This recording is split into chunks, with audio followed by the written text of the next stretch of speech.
भगवान शिव को पाना और उनके निकट पहुंचना, ये हर एक शिव भक्त का सपना होता है, क्योंकि महादेव की महिमा तो सिर्फ वही जान सकता है जो उनका एक परम भक्त है, जो हमेशा उनको स्मरण करता रहता है और उन्हीं की भक्ति में डूबा रहता है। जो लोग सिर्फ भौतिक चीजों में ही अपना सुख ढूंढते हैं, उन्हें भला क्या पता कि महादेव की भक्ति करने से जो आनंद मिलता है वो इस दुनिया की और किसी चीज में कहा। शिव तो है ही ऐसे कि जो भी उनसे एक बार जुड़ जाता है तो वो उन्हीं का हो जाता है, और शिव ही उसका पूरा संसार बन जाते हैं। जिसकी पूरी दुनिया ही शिव हो तो भला ऐसे व्यक्ति को फिर किस बात की चिंता।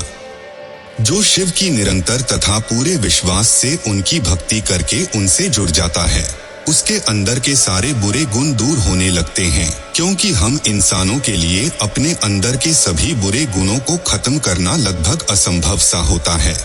पर जब आप भगवान से जुड़कर उनके समीप पहुंच जाते हैं तो आपके अंदर खुद भगवान जैसे गुण आने लगते हैं, और यही अच्छे गुण आपको भक्ति की चरम सीमा तक ले जाते हैं।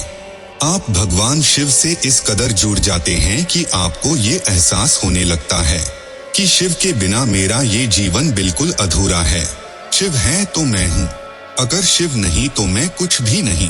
अगर आपके अंदर अच्छे गुणों में वृद्धि हो रही है तो समझ लीजिए कि आप शिव के बहुत निकट पहुँच गए हो।